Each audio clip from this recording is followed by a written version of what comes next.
नमस्कार दोस्तों, स्वागत है मेरे YouTube चैनल एग्जाम GS 365 में। आज हम फिर एक नए टॉपिक के साथ आपके सामने हाजिर हैं और नया टॉपिक है जीव विज्ञान की विभिन्न शाखाएं। तो इससे जो प्रश्न पूछे जा सकते हैं उसके बारे में बात करेंगे। और जीव विज्ञान की जो विभिन्न शाखाएं हैं इसको जानना जरूरी है, क्योंकि इसमें से बहुत सारे प्रश्न पूछे गए हैं। जितने भी हैं लगभग हर एग्जाम में किसी न किसी एग्जाम में पूछे जाते हैं, या मिलाने वाला दे देगा या फिर सिंगल ही पूछ लेता है। अभी जैसे हम लोग बात करेंगे कि किस तरह से प्रश्न बनते हैं, पहले हम लोग देख लेते हैं कि टॉपिक में क्या शामिल किया गया है आज। तो बहुत ही अच्छा टॉपिक है, आप लोग जो है इसको देखिए और मज़ा आने वाला इस टॉपिक में। तो हम लोग आज बात करेंगे सर्वप्रथम एपीकल्चर। एपीकल्चर क्या है? एपीकल्चर जो है मधुमक्खी पालन से, मधुमक्खी पालन के अध्ययन को जो है एपीकल्चर कहा जाता है। तो जो भी मधुमक्खी पालन करते हैं तो उस किस शाखा के अंदर आएगा? एपीकल्चर, उसे कहते हैं एपीकल्चर, मधुमक्खी पालन। ये प्रश्न बहुत बार पूछा गया है, बहुत विभिन्न एग्जामों में जो है, या तो सिंगल दे देगा, पूछ लेगा कि मधुमक्खी पालन किससे संबंधित है, तो कहेगा एपीकल्चर, सेरीकल्चर, पीसीकल्चर, माइकोलॉजी। तो आपको उसमें से ऑप्शन में से चुनना होता है। तो एपीकल्चर मधुमक्खी पालन याद कर लेना है।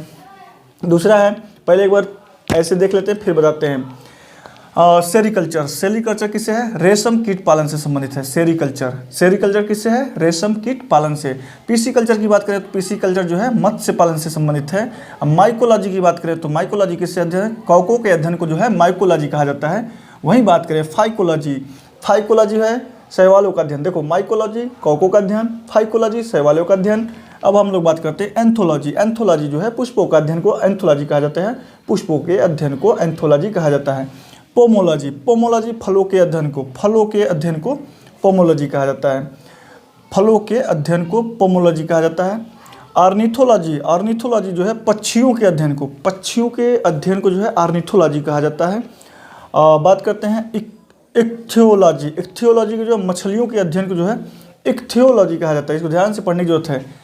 इक्थियोलॉजी मछलियों के अध्ययन को कहा जाता है। एंटोमोलॉजी कीटों के अध्ययन को कहा जाता है। एंटोमोलॉजी कीटों के अध्ययन को कहा जाता है। एंटोमोलॉजी कीटों के अध्ययन को कहा जाता है।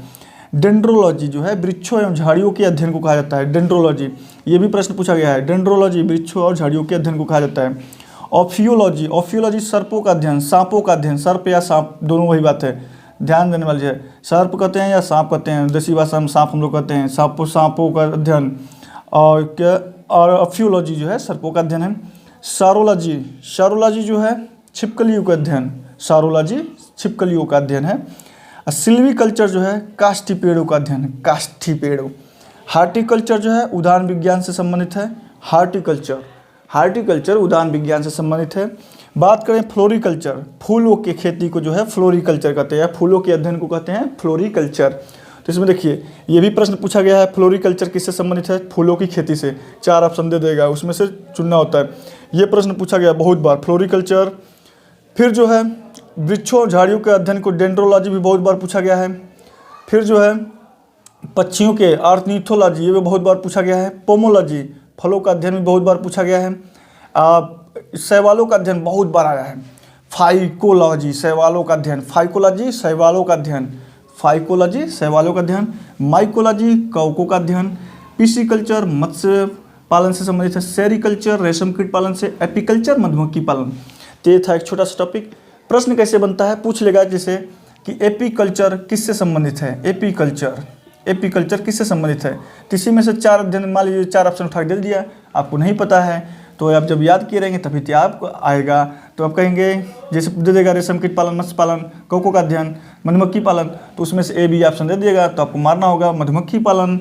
और कभी कभी क्या करता है, एपीकल्चर उठा के दे देगा, सेरीकल्चर दे देगा। जैसे ए ऑप्शन में दे देगा 2 और 3 और 4। इसके बाद यहाँ पर ए ऑप्शन और बी और सी और डी, तो मैच कराना होता है। जैसे मान लीजिए ये चारों उठा के यहाँ पर रख देगा, इसका क्रम जो है चेंज कर देगा, तो इससे मैच कराना होता है कौन किससे संबंधित है, इस तरह से। तो ये जो है इस तरह से प्रश्न बनते हैं। तो एक छोटा सा टॉपिक है, तो एक बार फिर से हम लोग मोटे मोटे जल्दी देख लेते हैं, तो सुनते रहिए, याद हो जाएगा। एपीकल्चर मधुमक्खी पालन, सेरीकल्चर रेशम कीट पालन, पीसीकल्चर मत्स्य पालन, माइकोलॉजी कौकों का अध्ययन, फाइकोलॉजी शैवालों का अध्ययन। ये दोनों बहुत इंपॉर्टेंट हैं, माइकोलॉजी या फाइकोलॉजी, ये दोनों कंफ्यूज कर देता है। कभी कभी कहता है माइकोलॉजी, तो आप सोचेंगे शैवालों का या कौकों का, तो माइकोलॉजी कौकों का अध्ययन, फाइकोलॉजी शैवालों का अध्ययन है, ठीक। उसके बाद से एंथोलॉजी पुष्पों का अध्ययन, पोमोलॉजी फलों का अध्ययन, ऑर्निथोलॉजी पक्षियों का अध्ययन, एक्थियोलॉजी मछलियों का अध्ययन, एंटोमोलॉजी कीटों का अध्ययन, डेंड्रोलॉजी वृक्षों और झाड़ियों का अध्ययन, ओफियोलॉजी सर्पों का अध्ययन, सारोलॉजी छिपकलियों का अध्ययन, सिल्वीकल्चर काष्ठी पेड़ों का संवर्धन, हार्टिकल्चर उद्यान विज्ञान से संबंधित है, फ्लोरिकल्चर फूलों का अध्ययन। तो एक था छोटा सा टॉपिक। आप लोग देखते रहिए मेरे यूट्यूब चैनल को, शेयर करिए, सब्सक्राइब करिए, लाइक करिए, कमेंट करिए। बहुत बहुत धन्यवाद।